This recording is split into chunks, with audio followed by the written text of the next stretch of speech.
بسم اللہ الرحمن الرحیم.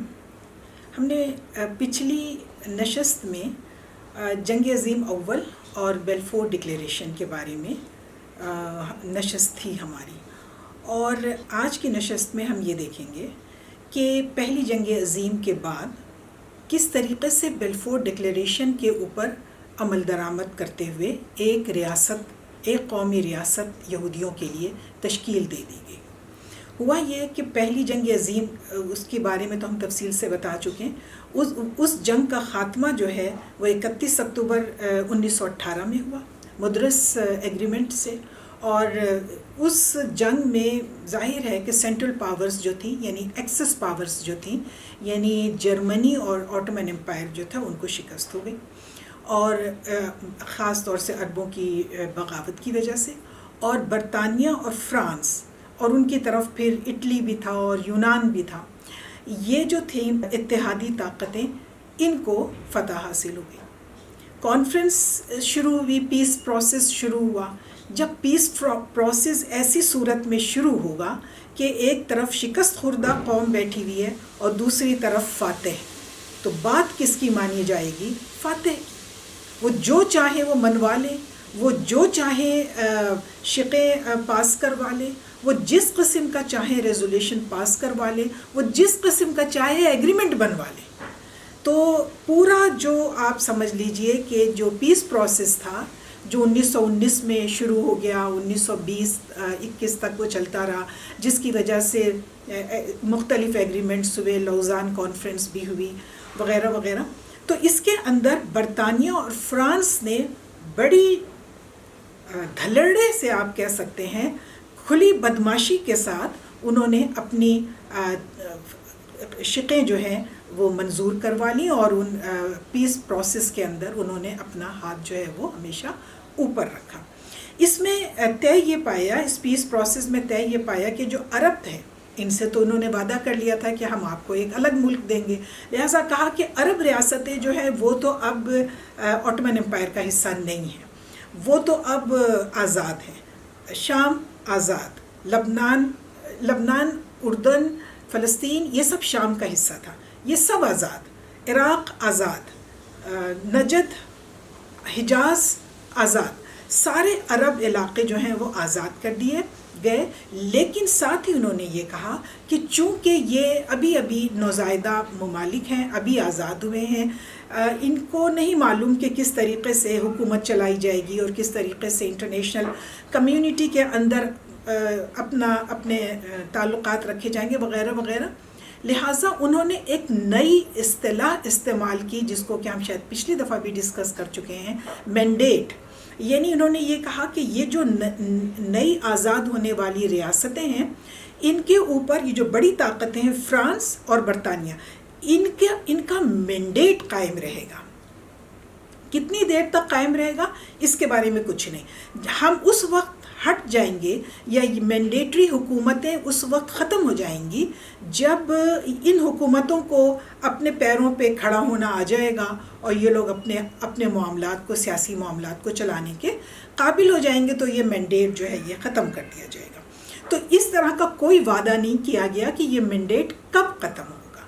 یہ ایک خاص، ہم سمجھتے ہیں کہ یہ جو مینڈیٹ کا جو ٹرم کوائن کی گئی ہے، یہ خاص استعماری ذہن کی پیداوار ہو سکتی ہے، اس کے علاوہ نہیں.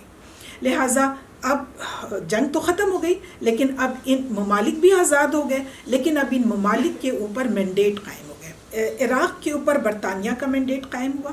اچھا، شام کے اوپر فرانس کا مینڈیٹ قائم ہونا تھا ایز پر سیکرٹ ایگریمنٹ.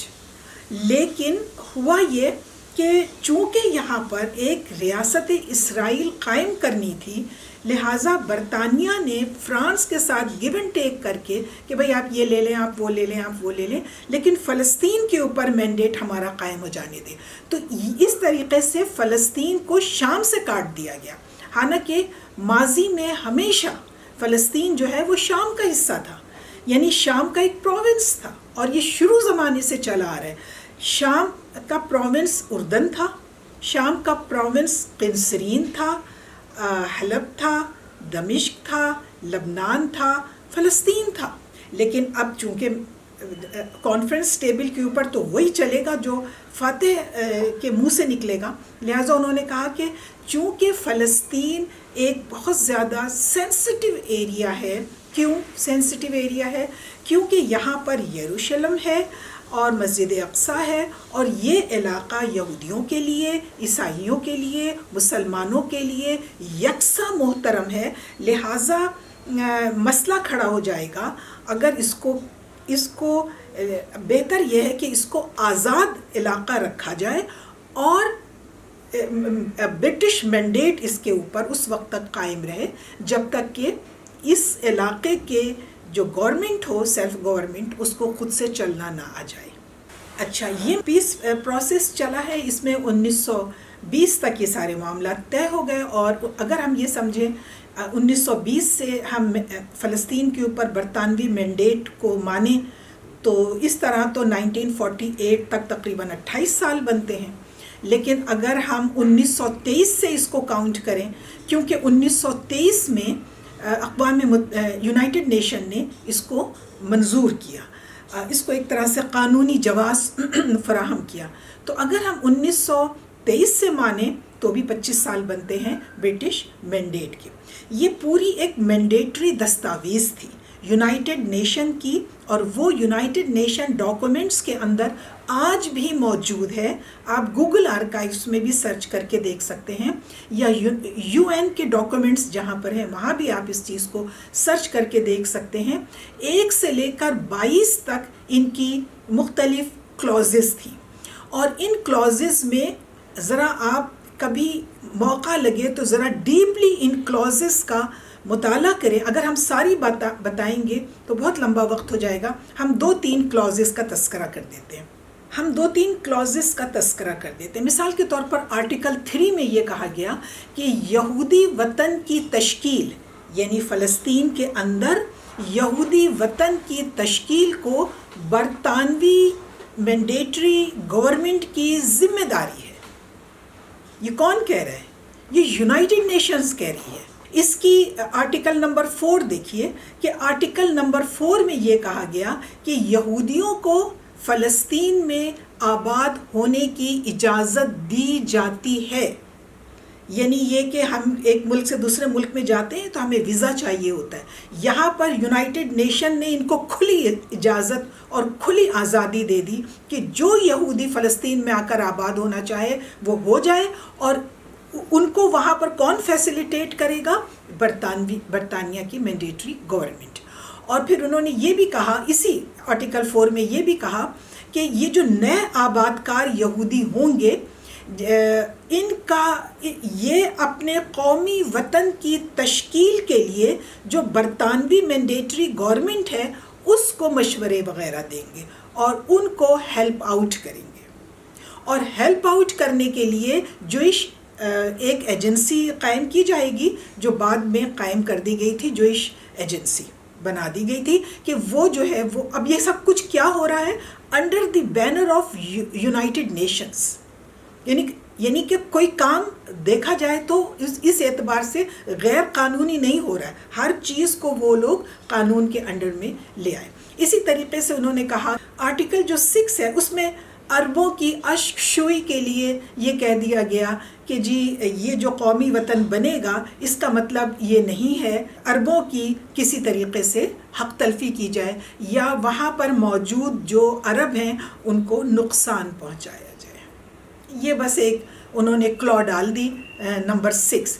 اس کے علاوہ 1 سے لے کر 22 تک جو کلوزز تھیں وہ سب کے سب اسی طرح کی تھی. مثال کے طور پر 22ویں کلو دیکھیے، اس میں انہوں نے یہ کہا تھا کہ زیر انتداب جو علاقے ہیں، یعنی فلسطین زیر انتداب جو علاقہ ہے اس کے اوپر اب سابقہ حکومتوں کے حیطۂ اقتدار سے باہر ہوں گے. لہٰذا جو نئی حکومتیں مینڈیٹری جو قائم کر دی گئی ہیں انہیں پورا حق ہوگا فارن ریلیشنز کا، صلح اور جنگ کا، یعنی ہر طرح کے اختیارات ان کے پاس، انٹرنل پالیسیز، ایکسٹرنل پالیسیز، صلح اور جنگ کے تمام معاملات، یہ سب اب مینڈیٹری حکومت کریں گی. اچھا، مینڈیٹ کس کا قائم ہوا ہوا ہے فلسطین کے اوپر؟ برطانیہ کا. لیکن اسی مینڈیٹ ڈاکومنٹ کے تحت یہ بھی کہا گیا کہ یہاں جو آباد ہو رہے ہیں یہودی وہ برطانیہ کی مدد کریں گے، لہٰذا فوری طور پر یہودیوں نے اپنی ایک ایجنسی قائم کر لی، جوئش ایجنسی کا قیام عمل میں آ گیا، اور اس کے مقاصد میں سب سے بنیادی مقصد یہ تھا کہ وہ برطانوی مینڈیٹری گورنمنٹ کو کاروبار حکومت چلانے میں پوری مدد کریں گے۔ جب مینڈیٹ قائم ہوا تھا تو سب سے پہلا 1920 میں یہاں پر جو ہائی کمشنر بن کر کے آیا تھا وہ برطانوی یہودی تھا، Herbert Samuel. Herbert Samuel was a Jew, was a British, اور not only Jew but he was a Zionist, اور اس نے یہاں پر یہودیوں کی آباد کاری کے لیے اور یہودیوں کے مفادات کے تحفظ کے لیے اس نے پورا کام کیا۔ 1925 تک وہ یہاں پر ہائی کمشنر رہا تھا، اور ہائی کمشنر کے پاس فل اتھارٹی تھی، یعنی سب سے زیادہ با اختیار عہدہ جو تھا وہ ہائی کمشنر کا تھا۔ اور اس ہائی کمشنر نے یہ جو جوئش ایجنسی قائم ہوئی تھی اس کو اپنے کاروبار حکومت کے اندر شامل کر لیا تھا۔ اب آپ دیکھیں کہ کیا کچھ ہو رہا ہے، نہ صرف یہ کہ ڈیموگرافیکل چینج شروع ہو گیا، یہودی لا کر کے بسائے جانے لگے، عربوں کو اتنا تنگ کیا گیا کہ وہ کچھ تو اونے پونے زمینیں بیچ کے چلے گئے، کچھ کو اتنا ذلیل و خوار کیا گیا وہ وہیں رہے، لیکن بہت ہی پریشان حال، جو آگے جا کر کے وہ انہوں نے اپنی تکلیف کا اظہار کیا۔ اب یہاں پر کیا کہ پہلے تو عربی زبان تھی فلسطین کی، اب انگریزی بھی ہو گئی وہاں پر جو آفیشیل لینگویج، اور ہبریو بھی ہو گئی، عبرانی زبان بھی، اور وہاں پر جو فارم آف گورنمنٹ تھی that was a local self government قائم کر دی گئی، اور اس لوکل سیلف گورنمنٹ کے کرتا دھرتا سارے کے سارے کون تھے؟ جوئش ایجنسی کے لوگ، اور اکا دکا برطانوی لوگ، اور وہ بھی یہودی ہوتے تھے۔ اور پھر اس کے بعد یہودیوں کی سیاسی جماعتوں کے قیام کی آزادی دے دی گئی، لہٰذا ان کی 2 سیاسی جماعتیں بھی بن گئی۔ عبرانی یونیورسٹی قائم کر دی گئی، یعنی ہبریو یونیورسٹی جو آج کل اسرائیل کی سب سے بڑی یونیورسٹی ہے وہ بھی قائم کر دی گئی، جہاں پر میڈیم آف انسٹرکشن کون سی زبان تھی؟ ہبریو، عبرانی۔ ہم لوگوں کو دیکھ لیجئے، ہم ابھی تک اپنے آپ کو ڈی کولونائز نہیں کر سکے۔ ہماری یونیورسٹیز کے اندر، پاکستان کی یونیورسٹیز کے اندر میڈیم آف انسٹرکشن کیا ہے؟ انگلش، اور ہمارا نیشنل لینگویج کیا ہے؟ اردو۔ انہوں نے کیا کیا کہ انہوں نے پہلے تو جو نیشنل اسٹیٹ لینگویجز تھیں اس میں ہبریو کا اضافہ کیا، اور پھر جو اپنی یونیورسٹی بنائی اس کے اندر انہوں نے ہبریو لینگویج کو میڈیم آف انسٹرکشن کے طور پہ رکھا۔ 1948 جس وقت وہ بنی تھی اس وقت سے لے کر آج تک اس میں کوئی اسٹیٹس میں تبدیلی نہیں آئی ہے۔ اچھا، اور اس کے ساتھ ہی ساتھ جو اس انتدابی دور میں جو ایک بہت بڑا کام ہوا ہے وہ یہ کہ بہت بڑا ڈیموگرافیکل چینج لے کر آیا گیا، باہر سے یہودیوں کو لا کر کے یہاں پر آباد کیا گیا، اور یہاں کی جو مستقلاً عرب آباد کار فلسطینی تھے انہیں ڈھکیلا گیا اور ان کے اوپر عرصہ حیات تنگ کیا گیا۔ اس طریقے سے یہاں پر یہودیوں کی آباد کاری کا بڑے منظم طریقے سے کام شروع ہو گیا under the supervision of the government. یہ جو یہودی آباد کاری ہے، دیکھیں اس میں بہت سارے اعداد و شمار آ چکے ہیں، اس میں کوئی بات چھپی ہوئی نہیں ہے۔ آپ اگر یہ ایئر وائز بھی اس کو تلاش کریں گے تو مل جائے گا، گوگل پہ آپ کو مل جائے گا، بہت سی اچھی کتابیں ہیں، ان میں آپ کو یہ ساری ایئر وائز آپ کو یہ ساری چیزیں جو ہیں وہ مل جائیں گی۔ ہم اجتماعی طور پر آپ کو بتا دیتے ہیں کہ 1939 تک، یعنی جب تک کہ دوسری جنگ عظیم شروع ہونے والی تھی، 1939 تک یہاں پر 4 لاکھ یہودی باہر سے لا کر کے بسائے گئے تھے، اور جس جگہوں پہ بسائے گئے تھے وہ زیادہ اچھی زمینیں تھیں، زرخیز زمینیں تھے، اور یہ جو یہودی یہاں پر آئے تھے یہ پہلے سے ہی اچھے کھاتے پیتے گھرانوں کے یہودی تھے، اور فلسطین کے اندر جو زیادہ آبادی تھی وہ غلہ بانوں کی تھی، کاشتکاروں کی تھی، یعنی یہ لوگ اتنے زیادہ تجارت اور صنعت و حرفت کے اندر کوئی بہت بڑے نام نہیں تھے. اچھا 1939 تک یہاں پر 4 لاکھ یہودی لا کر بسائے جا چکے تھے. سیکنڈ ورلڈ وار ابھی شروع نہیں ہوئی تھی، یہاں پر 4 لاکھ یہودی آ چکے تھے، جس کی وجہ سے یہاں پر ایک ڈیموگرافیکل چینج صاف نظر آنے لگ گیا تھا، جس کے اوپر یہاں کے فلسطینیوں میں اور جو یہاں کی برٹش مینڈیٹری گورنمنٹ تھی ان کے درمیان فسادات ہونے شروع ہو گئے. 1928 میں، 1929 میں، 1933 میں، 1939 میں، یعنی جس سال جنگ عظیم شروع ہوئی ہے، یہاں پر بڑے بھیانک قسم کے فسادات ہوئے ہیں. اور کن میں ہوئے ہیں؟ یہ فلسطینی عربوں میں، اور یہاں پہ جو سیٹلر جو آ رہے تھے، آباد کار، یہودی آباد کار، ان سے تو کیا ہو رہے تھے؟ برطانوی فوجیوں سے ہو رہے تھے. اور یہ جو جوئش ایجنسی تھی، اس کے جو عہدیدار تھے اور ان کے انڈر جو فوج تھی اور ان کے انڈر جو دہشت گرد تنظیمیں تھیں، ان سے لڑائیاں عربوں کی شروع ہو گئی تھی. 1939 میں گول میز کانفرنس ہوتی ہے، اس کے اندر دنیا بڑے مسائل میں الجھی ہوئی تھی، جنگ عظیم بھی چل رہی تھی، ہونے والی تھی. تو یوں سمجھ لیں کہ ان تمام معاملات کو دیکھنے کے لیے ایک ملٹائی ایجنڈا ایک کانفرنس، گول میز کانفرنس، راؤنڈ ٹیبل کانفرنس بلائی گئی لندن کے اندر 1939 میں. اچھا اس میں اور باتیں جو ڈسکس ہوئی ان کو تو ہم چھوڑتے ہیں.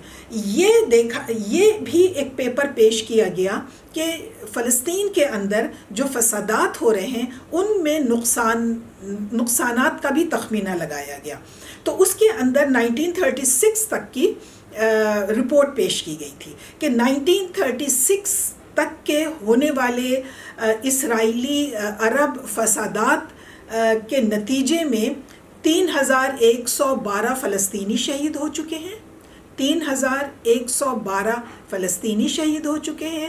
1775 فلسطینی زخمی ہوئے ہیں. اس کے مقابلے میں 329 جیوز ہلاک ہوئے ہیں اور مقتول ہوئے ہیں، اور تقریباً 135 جیوز جو ہیں وہ زخمی ہوئے ہیں. اس کے علاوہ جو یہاں پر آبادی تھی بااثر عربوں کی، جو غلہ بان ہیں، جو کاشتکار ہیں، جو مسجد کے خطیب ہیں اور فلاں ہیں، ان کو نہیں، جو بااثر فلسطینی عربوں کی عرب تھے یہاں پر، ان کو کوئی نہ کوئی الزام لگا کر کے گرفتار کرنا شروع کیا گیا. لہٰذا 5680 بااثر فلسطینی عربوں کو جیلوں میں ڈال دیا گیا. اب آپ اندازہ لگا لیجئے کہ وہ لوگ جو احتجاج کر سکتے تھے، جو بول سکتے تھے، یا جو حکومت کے لیے مسئلہ بن سکتے تھے، ان سب کو جیلوں میں ٹھونس دیا. باقی رہ گئے یہ غلہ بان اور یہ بیچارے مزدور اور یہ اس طرح کے لوگ، انہیں دوسرے طریقے سے دبا دیا جائے گا. یہ جو صورتحال چل رہی تھی، اس پہ فلسطینی عرب ظاہر ہے کہ مطمئن ہو کر بیٹھنے والے نہیں تھے. ایک بہت زیادہ خوفناک قسم کا انریسٹ تھا فلسطین کے اندر. لہٰذا الحاج امینی حسینی نے 1936 میں ہڑتال کال کی، اور یہ اتنی کوئی میسو اسٹرائک تھی جو تقریباً 6 مہینے تک چلتی رہی، جس نے فلسطین کے اندر کاروبار زندگی کو، برطانیہ کے کاروبار زندگی کو بہت نقصان پہنچایا، اور پورا امن و امان کی صورتحال جو ہے وہ داؤ پہ لگ گئی. تو ان تمام صورتحال کو دیکھنے کے لیے یونائٹڈ نیشنز نے پیل رائل کمیشن بھیجا. تحقیقاتی کمیشن تھا کہ آپ جائیں، دیکھیں فلسطین میں کیا ہو رہا ہے، وہاں کے لوگوں سے بات کریں، سب سے بات کریں، اور پھر بتائیں کہ اس مسئلے کا حل کیا ہے، اور آپ ہمیں سجیشنز دیں، یعنی کم وتھ سلیوشنز. تو اب یہ ہوا کہ آپ آج کل سنتے ہوں گے نا 2 اسٹیٹ سلوشن. سب سے پہلے پیل رائل کمیشن نے پیش کیا، اور انہوں نے یہ کہا کہ واقعتاً وہاں پہ بہت زیادہ انریسٹ ہے، اور اس انریسٹ کو اور ان مسائل کو اور ان فسادات کو حل کرنے کا ہمارے حساب سے ایک ہی طریقہ ہو سکتا ہے، اور وہ یہ ہے کہ فلسطین کو تقسیم کر دیا جائے. ایک حصہ اسرائیلیوں کو دے دیا جائے، یہودیوں کو دے دیا جائے، اور ایک حصہ جو ہے وہ وہاں کے عرب فلسطینیوں کو دے دیا جائے. تو یہ جو آپ 2 اسٹیٹ سلوشن، آج کل سب 2 اسٹیٹ سلوشن کی بات کرتے ہیں، روس، امریکہ، برطانیہ، کینیڈا، سارے مغربی ممالک، بلکہ عرب ممالک بھی کہتے ہیں کہ جی 2 اسٹیٹ سلوشن جو ہے وہ مسئلہ فلسطین کا آخری حل ہے۔ یہ بالکل حل نہیں ہے، کیونکہ آپ ایک خامخواہ کی ان کی زمین پر آ کر آپ بیٹھ گئے، مار پیٹ کر کے آپ نے ان کو ایک طرف کر دیا، اب زور زبردستی سے اپنی حکومت قائم کر لی، اب آپ یہ کہہ رہے ہیں کہ ہماری حکومت کو تسلیم کرو۔ تو یہ جو اپیل رائل کمیشن کا 2 اسٹیٹ سلوشن جو تھا، یہ مسلمانوں نے بھی مسترد کر دیا، یعنی فلسطینی عربوں نے بھی مسترد کر دیا، اور اس فلسطین کے عیسائیوں نے بھی مسترد کر دیا۔ صرف جیوز کہہ رہے تھے کہ ہاں جی ٹھیک ہے، ہم ایسا کر لیتے ہیں۔ یہ جو دوسری جنگ عظیم ہوتی ہے 1939 سے لے کر کے اور 45 تک، اس کے اندر یہودیوں کو بڑی مار لگی جرمنی کے اندر، اور وہ بہت زیادہ جسے کہنا چاہیے کہ جوئش ڈائسپورا کو لے کر کے ہمدردیاں سمیٹنے کی پوزیشن میں وہ آ گئے، اور ان کا جو بہاؤ تھا فلسطین کی طرف وہ بھی بہت زیادہ ہو گیا۔ 1940 سے 1948 تک ہم دیکھتے ہیں کہ 15,000 یہودی سالانہ آئے، ہر سال 15,000 یہودی یہاں پر آنے لگے، اور یہ وہ لوگ تھے جو اپنے یہ روس سے آ رہے تھے، مغربی ممالک سے آ رہے تھے، امریکہ کینیڈا سے آ رہے تھے، اور یہ جو تھے یہ یہودی اپنے علاقوں میں بھی بہت زیادہ بااثر تھے۔ یہاں آنے کے بعد وہ سب یہاں پیسہ دولت لے کر کے آئے تھے، لہٰذا یہاں پر ان کی صنعت و تجارت پر انہوں نے قبضہ کر لیا۔ ایک بڑا کام انہوں نے یہ کیا کہ انہیں اندازہ ہو گیا تھا کہ جنگ عظیم کے بعد اب حالات تھوڑے بدلیں گے، اور برطانیہ کو اپنی بعض کالونیز سے ہاتھ دھونے پڑیں گے، تو پھر اگر برطانیہ فلسطین سے بھی چلا گیا تو پھر ہمیں اپنے پیروں پہ کھڑا ہونا پڑے گا نا۔ تو اس لیے انہوں نے یہ کیا کہ اپنی فوج بنانی شروع کر دی۔ انہوں نے برطانیہ سے عسکری تربیت، برطانوی فوج سے عسکری تربیت لینی شروع کر دی، اور اس دوران میں یہ جو مینڈیٹری پیریڈ ہے اس کے اندر ان کے 30,000 یہودیوں نے باقاعدہ برٹش آرمی سے عسکری تربیت لی۔ پھر دوسری جنگ عظیم کے دوران انہوں نے زبردست طریقے سے اسلحہ بارود جمع کر کے اپنے فلسطین کے اندر اپنے جو خفیہ ان کے جو اڈے تھے وہاں پر انہوں نے پہنچانا شروع کر دیا۔ پھر انہوں نے خفیہ دہشت گرد تنظیمیں بنائیں، 2-3 تنظیمیں بنائیں جو دہشت گرد تنظیمیں تھیں، اور مزے کی بات یہ ہے کہ ان تنظیموں کا خود برطانیہ کو نہیں پتہ تھا۔ جب یہ بعد میں باہر نکلی ہیں تب برطانیہ کو پتہ چلا کہ یہ تو صورتحال بہت ہی خطرناک ہو گئی ہے۔ اچھا، جنگ عظیم دوئم میں برطانیہ کو، فرانس کو، امریکہ وغیرہ کو فتح تو ہو گئی تھی، لیکن برطانیہ اور فرانس کے اور کچھ سنجیدہ حلقے یہ سوچنے لگے تھے کہ یہ جو ہم اتنی بے تحاشا طریقے سے یہودیوں کا ساتھ دے رہے ہیں، تو اس سے عرب بہت زیادہ تعداد میں ہے، عرب ورلڈ اور مسلم ورلڈ جو ہے ان کو ناراض کرنا ذرا ٹھیک نہیں ہے۔ ایٹ دی کاسٹ آف عرب ہمیں یہ نہیں کرنا چاہیے کہ ہم یہودیوں کے ساتھ اپنے تعلقات اتنے اچھے کر لیں۔ تو یہاں پر ان لوگوں نے تھوڑا سا پیچھے ہٹنے کی کوشش کی۔ چرچل کا، جو کہ وہاں کے وزیر اعظم تھے، برطانوی وزیر اعظم تھے چرچل، ان کا وائٹ پیپر آیا۔ اس وائٹ پیپر میں وزیر اعظم برطانیہ چرچل نے یہ جو آبادکاری تھی اس کے اوپر کچھ قدغن لگانے کی کوشش کی کہ اتنی تیزی کے ساتھ یہ جو یہودی آ رہے ہیں یہاں پہ یہ نہیں آ سکیں گے، اب اتنے ہی آ پائیں گے، مطلب کچھ تعداد انہوں نے مقرر کر دی۔ اس کے اوپر یہ جو صہیونی تحریک تھی فلسطین کے اندر، یہ بے قابو ہو گئے، اور انہوں نے کہا کہ ہم کسی وائٹ پیپر کو نہیں مانتے، ہم اس مینڈیٹ کو بھی نہیں مانتے، ہم یو این کے اس مینڈیٹ ڈاکومنٹ کو بھی نہیں مانتے، اور ہم اعلان بلفور کو بھی نہیں مانتے، اور برطانیہ کی بھی ایسی کی تیسی۔ اور انہوں نے بعض برطانوی سرکاری دفاتر تھے ان کے اوپر، ان کے دہشت گرد جو تنظیمیں خفیہ تھیں، انہوں نے ان کے اوپر حملے وغیرہ شروع کر دیے۔ اب یہ تو بڑی ایک خوفناک صورتحال پیدا ہو گئی برطانیہ کے پاس. برطانیہ بھی ان سے ناراض ہوا اس بات پر، اور پھر یہ برطانیہ نے اپنے طور پر یہ طے کیا کہ ایسی حالت میں کہ یہ جو ہمارے پالے ہوئے ہیں، یہ ہمارے پرورش کردہ جو یہودی ہیں، یہ اب ہمارے اوپر ہم ہی کو آنکھیں دکھا رہے ہیں، لہٰذا بہتر یہی ہے کہ ہم یہاں سے چلے جائیں. مئی 1948 میں جب آخری برطانوی ہائی کمشنر خاموشی سے یہاں سے چلا گیا، اور اب دفاتر وغیرہ پہلے سے منتقل ہونے لگے تھے، تھوڑا سا فوج کا حصہ حائفہ کے اندر موجود تھا، باقی سب یہ لوگ چلے گئے. اور یعنی آپ ذرا دھاندلی یہ دیکھیں کہ یہ جو جوئش ایجنسی تھی جس کا اس زمانے میں سربراہ ڈیوڈ بن گورین تھا، اس نے اپنی آزادی کا اعلان کر دیا. اور اسی شام، یعنی امریکہ میں شام تھی تو اسی شام امریکہ نے اس کو تسلیم کر لیا، اسی دن روس نے اسرائیل کی ریاست کو تسلیم کر لیا.